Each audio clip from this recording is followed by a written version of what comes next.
আমরা রাস্তার পাশ থেকে যাচ্ছিলাম, যেতে যেতেই দেখি একটা কুল গাছ পাটের ভেতরে। আমরা সেখানে ঢুকে পড়েছি কুল খেতে। এই দেখো কুল পেরেছি। কুল গাছটা তোমাদের দেখাচ্ছি। জয় বড় মা জয়। বড় মার নাম নিলে থাকে না কোনো ভয়।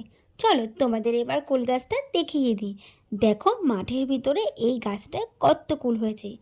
আমি তো তোমাদের প্রথমেই বললাম যে আমি রাস্তার পাশ থেকে যাচ্ছিলাম। আমি বলতে আমি, আমার দিদি আর আমার জামাইবাবু তিনজনে মিলে স্কুটি নিয়ে রাস্তার পাশ থেকে যাচ্ছি। আর দেখলাম তখনই মাঠের ভেতরে কত বড় একটা কুল গাছ, আর তাতে কত কুল হয়েছে। আর কুল খেতে কেই না ভালোবাসে, বিশেষ করে টক কুল।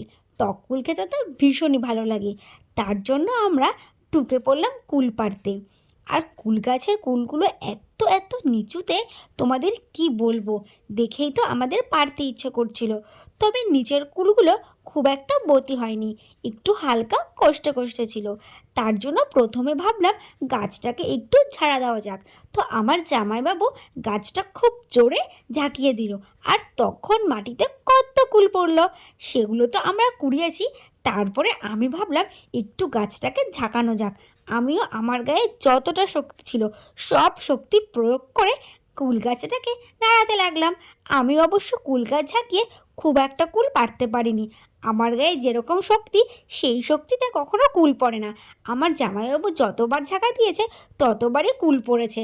আর দেখো আমি তো ঝাঁকাতেই পারছিলাম না, তবুও অনবদ্য চেষ্টা করে যাচ্ছি কুল গাছ ঝাঁকানোর। আর আশায় আছি আমি কুল গাছ ঝাঁকালে নিশ্চয়ই কুল পড়বে। চলো এবার তোমাদের আমাদের রিয়েল ভয়েসটা একটু শোনাই। দেখো, জাস্ট দেখো কত কুল হয়েছে। তোমাদের তো আগেই বলেছি যে আমি রাস্তা দিয়ে যাচ্ছিলাম, পাশেই দেখে মাঠের ভেতরে এই কুল গাছটা দেখেই দাঁড়িয়ে পড়ি, দাঁড়িয়ে চলে আসি কুল পাড়ার জন্য। ঝাঁকা দিয়ে অনেক কুল পেরেছি। এখানে অনেক কুল হয়েছে, দেখো জাস্ট কত কুল হয়েছে। তোমরা দেখো বন্ধুরা, ভাবলাম তাহলে তোমাদের সঙ্গে একটু শেয়ার করি, তার জন্যই ভিডিওটা করা। তোমরা তো তাহলে ভিডিওর মাধ্যমে দেখতেই পাচ্ছ যে গাছটাতে অজস্র কুল হয়েছে। দেখো কত কুল, সত্যি দেখতে কিন্তু দারুণ লাগছে। আর শুধু দেখতে ভালো লাগছে এমনটা নয়, আমি যে ছিঁড়ছিলাম আমার তুলতেও দারুণ লাগছিল। আমার জামাইবাবু লম্বা বলে দেখো ওই উঁচু ডালের কুলটা কি সুন্দর পেরে নিল। আমি তো অত উঁচু ডালের কুল পারতেই পারছিলাম না। যে কুলগুলো নিচুতে নিচুতে ছিল সেগুলোই আমি ছিঁড়ছিলাম। কেননা তোমরা তো জানো আমার হাইট খুব একটা বেশি নয়, তাই উঁচু ডালের কুল পাড়া আমার পক্ষে একেবারেই অসম্ভব। আর আমার দিদিও তাই করছিল, নিচু ডালের কুল ছিঁড়ছিল। কি আর করা যাবে, আমাদের হাইট শর্ট, তার জন্য আমাদের আয়ত্তের মধ্যে যে ডালগুলো ছিল আমরা সেই ডাল থেকেই কুল পাড়ছিলাম। আর জামাইবাবু লম্বা বলে উঁচু ডাল থেকে কুল পাড়ছিল। তবে কুল গাছগুলো এতটাই কুল হয়েছে, তোমাদের কি বলবো, তোমাদের তো অবশ্যই সেটা আমি ভিডিওতে দেখিয়েছি। আর গাছ ঝাঁকা দিয়েও অনেক কুল পড়েছে, আর সেই কুলগুলো আমরা কুড়িয়ে নিয়েছি। তাছাড়াও আমরা ডাল থেকে অনেকগুলো কুল ছিঁড়ে নিয়েছি। তবে মনে মনে আবার ভয়ও লাগছিল, যাদের কুল গাছ তারা আবার এসে নয় আমাদের ধাওয়া করে, কুলচোর কুলচোর বলে আমাদের না তাড়া করে। তার জন্য ভয়ও লাগছিল। আমি তো জামাইবাবুকে বলছিলাম চলো আর বেশি কাজ নেই পেরে, যাদের কুল গাছ তারা এবার এসে আমাদের বকা দেবে, তার থেকে বরং চলো যা পেরেছি পেরেছি এবার চলে যাই। জামাইবাবু বললো ঠিক আছে, আর বেশি পেরে কাজ নেই, যে কটা পাড়া হয়েছে সে কটা নিয়ে বাড়ি চল। এরপর কুলঠুল পেরে বাড়ির দিকে ভাবলাম রওনা হব। তার মধ্যে আবার আমার ইচ্ছে হলো আর কটা কুল ছিঁড়ি। আমি আবার দাঁড়িয়ে পড়লাম, দাঁড়িয়ে আমি আবার ডালটাকে নিচু করে আবার কটা কুল ছিঁড়ে নিলাম। কি বলো তো, একদিকে মন চাইছে চলে যাই, আবার ইচ্ছে হচ্ছে আর কটা কুল ছিঁড়ে নিই। এত সুন্দর কুল হয়েছে, লোভ তো একেবারেই সামলাতে পারলাম না। তারপরে গাছ ঝাঁকানোর যে কুলগুলো মাটিতে পড়েছিল সেগুলো আস্তে আস্তে করে আমরা তিনজনে কোড়াতে লাগলাম। নিচে এতটাই ঘাস হয়ে রয়েছে তার জন্য কুলগুলো ঠিকভাবে চোখে দেখা যাচ্ছিল না, ঘাসের সঙ্গে কুলগুলো পুরো মিশে গিয়েছিল। তার জন্য কোড়াতে একটু সময় লাগলো। তো যাই হোক, কুলগুলো যখন পেরেছি, যতই সময় লাগুক কুড়িয়ে তো নেবই।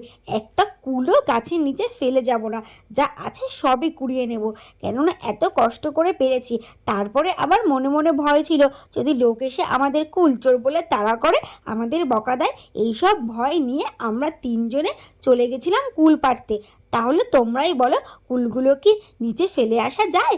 তার জন্য আমরাও ভাবলাম সে যা পেরেছি সেগুলো সবকটাই কুড়িয়ে নেব, ওইসব ফেলে টেলে গিয়ে কাজে নেই।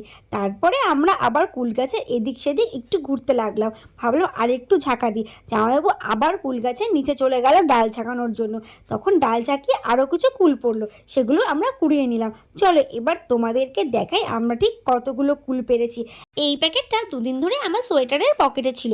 কেন বলো তো, আমি বাজারে গিয়েছিলাম, কিন্তু বাজারে গিয়ে আমার প্যাকেটটা আর কাজে লাগেনি, তো সেই প্যাকেটটা সোয়েটারের পকেট থেকে আর বার করা হয়নি। আমি বাজারে মায়ের পান আনতে গিয়েছিলাম। অনেক সময় পানওয়ালা কাকু পান আনলে প্যাকেট দেয় না, কিন্তু সেদিন উনি প্যাকেট দিয়েছিল, তার জন্য এই প্যাকেটটা আর কাজে লাগেনি। তারপর তো প্যাকেটটা আমি আমার পকেট থেকে বার করে জামাইবাবুকে দিলাম আর বললাম এই প্যাকেটটায় কুলগুলো এবার ভরে নিই। কেননা যেহেতু আমরা সোয়েটারের পকেটে ঢুকিয়েছিলাম, স্কুটিতে উঠলে গাড়ি চালালে কুলগুলো পড়ে যেতে পারে, তার জন্য আমরা গাড়িটা রাস্তার মাঝখানে দাঁড় করিয়ে পকেট থেকে কুলগুলো বার করে নিলাম। এবার তোমাদের কুলগুলো দেখাবো যে আমরা ঠিক কতগুলো কুল পেরেছি।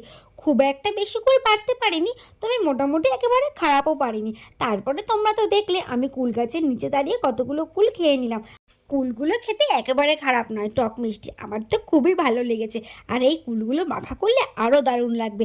তবে আমার মতো তোমরা কে কে কুল খেতে ভালোবাসো আমাকে নিশ্চয়ই কমেন্টে জানিও। আমার তো কুল মাখা খুব পছন্দের। তোমাদের কি কুল মাখা পছন্দের? তাহলে কমেন্ট করতে কিন্তু একদম ভুলো না। এবার একটা কুল প্যাকেট থেকে তুলে নিলাম, তুলে একটু হাতে মুছে নিয়ে আবার খাওয়া শুরু করলাম। সামনে যতক্ষণ কুল থাকবে ততক্ষণ মনে হয় খাই। সত্যি কুলগুলো খেতে দারুণ ছিল, তো তার জন্য মনে হচ্ছিল বারবার খাই। একটা কুল তো মুখে পুড়ে দিয়েছি, আর মনে মনে ভাবছিলাম বাড়ি গিয়ে এগুলো ধনেপাতা, কাঁচা লঙ্কা, কাসুন্দি দিয়ে আচ্ছা করে মাখিয়ে খাবো, দারুণ লাগবে। এখন এই পর্যন্তই, টাটা বাই বাই। তোমাদের সঙ্গে দেখা হবে আবার নেক্সট ভিডিওতে।